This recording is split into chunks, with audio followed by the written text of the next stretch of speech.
정의란 무엇인가라는 책을 보고 저는 느낀 게 뭐냐면 한국에는 왜 한국의 정의란 무엇인가가 없는가? 우리는 왜 미국의 철학자 마이클 샌델에게 열광하고 미국의 상황에서 가장 공정하다는 게 무엇인가라는 것을 하버드대를 예를 들고 필라델피아 대학을 예를 들고 미국의 사회를 예를 드는 정의에 목말라 하는데 왜 한국은 정의롭지 않은가? 우리 학교는 정의로운가? 그럼 우리 사회는 정의로운가? 이런 문제를 생각해 보게 된 거죠. 근데 사실 그런 문제에 대해서 처음으로 생각했던 것들이 많이 있겠지만 저는 이 물고기 얘기는요 사실은 그 장자 얘기를 하려고 했었는데 장자 얘기를 아까 제가 죽음으로 대체했기 때문에 넘어갈게요. 제 책 정의 이야기를 쓰면서 가장 관심이 있었던 부분은 뭐냐면 그때 2014년 4월 16일이었어요. 2014년 4월 16일은 무슨 날이죠? 네, 세월호 사건이 일어난 날이죠. 벌써 9주기가 지나서 내년이면 10주기가 돼요. 그때 20세 학생들은 지금 30세 이제 성인이 된 거죠. 근데 그때 정의에 대한 이야기를 책을 쓰겠다는 생각을 처음 했어요. 왜? 한국 사회가 정의롭지 않으니까. 안산에 있었던 저희 학교는 단원고등학교에서 가장 가까운 학교이면서 단원고등학교 학생들을 항상 지나가면서 볼 수 있는 학교예요. 근데 단원고등학교에 있는 선생님들이 2학년 선생님들 어느 날 갑자기 대거 사라지셨어요. 그리고 학생들이 사라졌어요. 근데 사회는 뭐라고 얘기하냐면 더 이상 얘기를 하지 말라고 하는 거예요. 그래서 그런 사회가 아이들한테 우리가 뭘 얘기해 줄 수 있지? 교사는 왜 가만히 있어야 되지? 학생들도 가만히 있다가 죽었는데 교사도 가만히 있으면 되나? 이런 생각을 한 거예요. 근데 그 이전부터 가지고 있던 저의 정의라는 생각은 뭐냐면 정의는 사람들이 정당한 대가를 받고 이 사회에서 떳떳하게 사는 것이 정의인데 대한민국 사회는 정의라는 것에 대해서 외국인들이 썼던 체계를 열광을 하면서 실제적으로 우리 내면의 정의가 없다는 것을 여실히 매일매일 증명하고 있다는 거예요. 학교에 정의가 없고 사회에 정의가 없는데 외국의 유명한 책을 보고 나는 마이클 샌델의 정의란 무엇인가를 읽었다는 거예요. 그리고 나는 롤스의 정의 이야기를 읽었다는 거예요. 그래서 우리는 뭘 얻었냐 그런 생각이 들었어요. 그래서 사실 이 정의 이야기를 쓸 때 그 2014년 4월 16일 사건이 저한테는 굉장히 큰 충격이었고 제가 고3 담임이었는데 그때 아이들하고 같이 그 뉴스를 보다가 제가 선택했던 방법은 뭐냐면 나가야 된다. 어디로? 저기로. 학교가 아닌 사회로. 어떻게 나가요? 그때 8월 15일 날 40일 넘게 단식, 그때 32일째였을 거예요. 김영호 씨라고 유민 아빠라고 불리는 그 김영호 씨가 세월호 그 여의도 광장에서 단식을 하고 있었는데 그분을 만나 뵙고 싶었던 거예요. 그래서 거기를 가서 그분의 손을 잡고 앉아 있었어요. 제가 할 수 있는 말은 아무것도 없어요. 왜냐하면 자식을 잃은 아버지한테 부모님한테 어떤 얘기를 한다는 것은 좀 실례인 것 같아요. 제가 그 마음을 이해를 못하기 때문에. 그래서 가만히 있었는데 그분의 손에서 그런 느낌이 왔어요. 우리 학생들을 좀 더 정의롭게 이 사회가 이렇게 망가지지 않게 좀 지켜줬으면 좋겠다 이런 느낌을 받았어요. 네. 그 얘기를 제가 강의할 때 웬만하면 세월호 얘기를 안 하려고 하는 이유는 제가 좀 흥분되거나 그 감정이 북받칠 수도 있기 때문에. 그래서 어쨌든 지금 많이 좋아졌어요. 그래서 그런 것을 통해서 책을 쓰게 됐고요. 우리 학교에서 벌어지는 정의롭지 않은 일들, 그리고 사회에서 한국 사회에서 벌어지는 정의롭지 않은 일들에 대해서 제가 가르치는 과목을 통해서 연결해서 쓰고 싶었어요. 그 내용들이 학생들한테 다가갔으면 좋겠다. 근데 저는 작가가 아니지만 그 책을 통해서 책을 한번 쓰고, 두 번째 책은 실용서로 올스타 면접이라는 책을 썼어요. 근데 이 책은 제가 이화여대학교에서 입학사정관제 연구원을 할 때 면접에 관련된 것들을 연구하면서 그 이화여대 교수들하고 같이 연구했던 책인데요. 근데 제가 맡았던 파트는 면접이었거든요. 그래서 2008년도 입학사정관제가 우리나라에서 처음 시작됐는데 이화여자대학교에서 선발 기준을 뽑을 때 제가 만든 전형 기준으로 뽑았어요. 그래서 저는 나름대로 여러 가지 학생들은 어떤 인재를 뽑아야 되느냐, 정의로운 인재였으면 좋겠죠. 제가 뽑고자 하는 학생은 자기만 아는 그런 이기적인 어떤 학생이지는 않았으면 좋겠다, 이런 생각은 갖고 있어요. 물론 거기에 다양한 요소들과 스펙트럼과 이런 것들이 다 결합되어 있겠죠. 제 책에 대한 얘기를 그렇게 하게 되는데, 그때 너무 다이나믹했어요. 저는 그때 몰려다니면서 김장훈 씨라는 가수도 만나가지고 안산에서 힐링 음악회를 열자, 아이들을 위로하자. 지금 정부에 대해서 교사들은 정치적 중립이라는 것 때문에 말하면은 교사직을 물러나야 되기 때문에 아무것도 못하는 식물인간이다. 근데 학생이 죽었는데 교사가 식물인간이라는 게 말이 되느냐, 이걸 바꿔야 된다. 이걸 왜 바꿔야 되느냐. OECD 모든 국가들이 교사한테 충분한 정치적 자유를 주고 있는데 한국만 안 준다. 그래서 한국의 학생들이 좋아졌느냐. 그건 아니다. 그래서 그런 부분들에 대해서 얘기를 많이 하고 다녔던 것 같아요.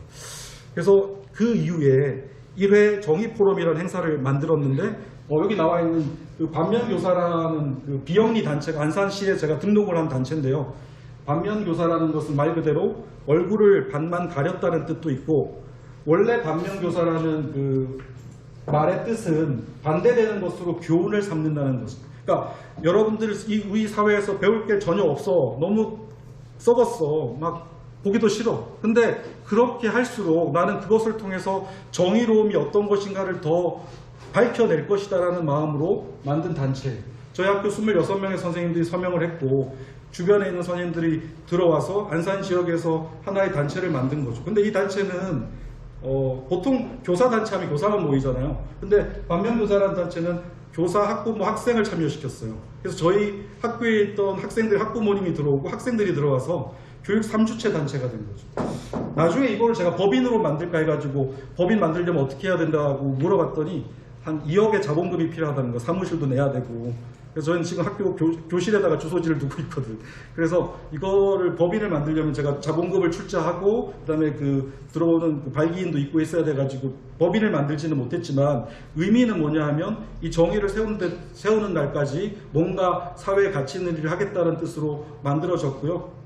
지금 반면교사TV는 제가 열렬히 홍보를 안 해가지고 지금 많지는 않아요. 근데 최근에 학생들이 여기에 관심을 가지고 들어와서 같이 영상도 만들고 같이 이제 참여하고 이런 형태로 유지가 되고 있는데, 여러분이 나중에 구독과 좋아요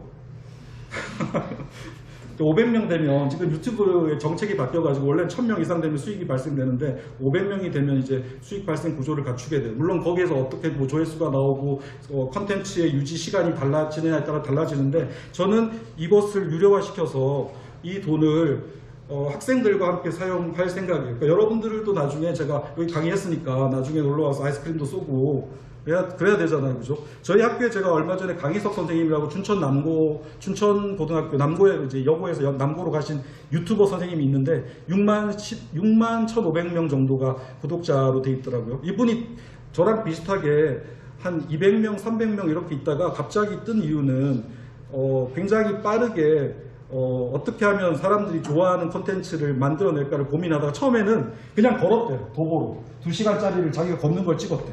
근데 유명하지도 않은 사람이 2시간 동안 혼자 걷는 걸 찍으면 그걸 누가 봐요. 아무리 멋있는 여행지를 가도. 그러니까 BTS나 같이 가가지고 찍으면 모를까. 그러다가 남고에 매점이 없었는데 매점을 갑자기 만드는데 애들이 남고에 한 3년 동안 매점이 없었는데 매점이 만들어지니까 애들이 밧줄 타고 내려가고 달려가고 장난 아닌 거야. 이걸 런크러쉬 해가지고 찍은 거야. 그래가지고 갑자기 올라가고 그랬어요. 그리고 또 아버님하고 같이, 아버님이 이제 자기가 이제 화장실에서 볼일을 보다가 화장실에 갇혔는데 아버님이 전기톱으로 문을 뜯는 이런 거 있잖아. 근데 저는 그런 건 잘 못 찍어요. 예, 아직은 못 찍고 있는데 나중에 또 여건이 되면 제가 또 재미있는 걸 찍을 수도 있죠. 스카이 쿵쿵 타고 학교 가기, 그죠? 롤러브레이드 타고 수업 가기 이런 거 재미없나요? 네. 그래서 그런 것들을 많이 하시는 유튜버들이 많더라고요. 네. 어쨌든 이 정의 이야기의 시작된 배경을 꼭 얘기해주고 싶었어요. 반면교사라는 단체를 만들었고 정의 이야기를 쓸 수밖에 없었다. 근데 이 정의 이야기가 세상에는 그렇게 인기가 없다는 거예요. 여러분 아시다시피 돈을 버는 성공 이야기 이런 책을 쓰면은 사람들이 많이 봐. 그리고 저희 반에도 게임 채널을 운영하는 친구가 있는데, 반장이 있는데, 게임 채널 이런 거는 유튜버도 잘 돼요. 교육, 정의, 이거는 돈이 안 돼. 근데 돈이 안 되는데 왜 썼냐고? 그 시간을 들여서 의미가 있잖아요. 이거를 세워놔야 뭔가 나중에 우리가 얘기할 수 있잖아. 나는 이걸 세웠다. 난 돈 버는 게 목적이 아니거든요. 여기 강의 오는 것도 돈 버는 목적이 아니라 저를 여러분 만나는 걸로 충분히 좋아요. 왜냐하면 제가 EBS를 했을 때 멀리 제주도에 있는 학생이 질문을 하면 그 질문에 대해서 대답하면서 나는 그 학생이 도대체 어떤 생각으로 이런 질문을 했을까, 그리고 이 학생은 과연 어떤 사회 문제에 대해서 관심이 있을까, 이런 것들을 보잖아요. 그러니까 재미있는 거지. 그게 즐거운 거예요. 즐거워서 하는 거예요. 그래서 이거는 즐거워서 하는 거다, 이렇게 생각해 주시면 좋을 것 같아요. 이건 두 번째 책이었고요.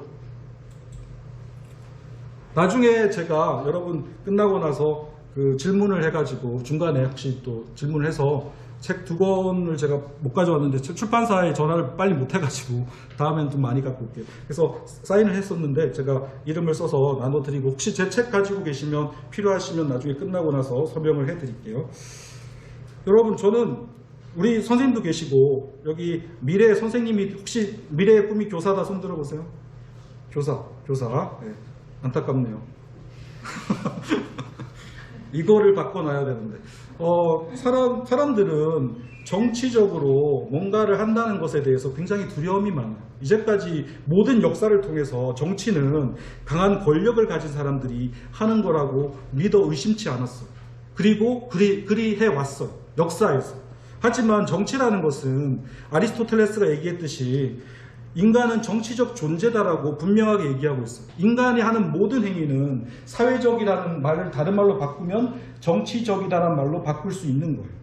왜냐하면 정치라는 것은 사람들과 설득하고 대화하고 소통하고 자신의 의견을 관철시키는 모든 과정이 정치라는 거예요. 근데 정치적으로 중립이다라고 얘기하는 순간 뭐가 되냐면 식물인간이 되는 거예요. 인간이 아닌 사람이 되는 거예요. 교사들한테는, 교사가 되겠다고 했지만 교사들한테는, 우리나라 교사들한테는 OECD 국가에 없는 정치적 중립이라는 법률 조항 때문에 교사들은 정당에도 가입을 못하고 정치에 참여할 수도 없으며 정치적 발언을 할 수도 없으며 교육감 선거에도 나갈 수 없으며 휴직하고 국회의원이 될 수도 없어요. 이런 나라는 전 세계 OECD 국가 중에 우리나라밖에 없어요. 그럼 다른 나라들은 그런 게 정치적으로 중립이 안 되니까 나빠서 뭐 문제가 있어서 그런 것들을 봐주고 있는 게 아니라 그게 당연하기 때문에 유지가 되고 있는 거예요. 아까 제가 경기교사 노조에서 저한테 설문조사가 왔길래 읽어봤는데, 교수들은 하는데 왜 교사는 안 되느냐? 교수는 미성년자가 아닌 학생들을 가르치고 교사는 미성년자를 가르치기 때문에 정치적으로 어떤 것을 강요하면 안 된다. 브라보. 박수.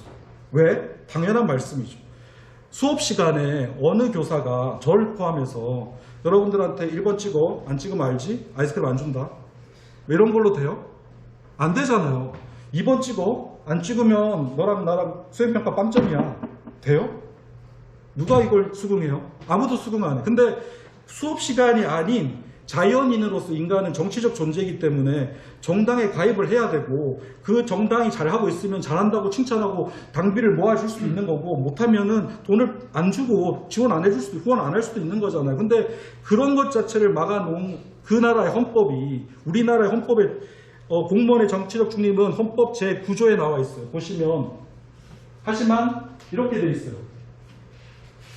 정치적 중립은 선거 결과에 영향을 미치는 행위를 해서는 안 되고, 그 다음에 신속 공정하게 단속 수사를 해야 된다. 그죠? 국가 경찰 공무원. 저는 군인은 그런 것 같아요. 군인은 정치적 중립이 맞아. 왜냐하면 군인은 쿠데타 일으키면 안 되니까. 야, 이 당 마음에 든다 그래서 군인들이 탱크 몰고 와가지고 이 당 지지에 너네 다 쏴 죽일 거야. 이러면 안 되잖아요. 근데 교사 공무원들이 왜 정치적 중립이 됐냐면 이승만 때 이런 사건이 있었어요.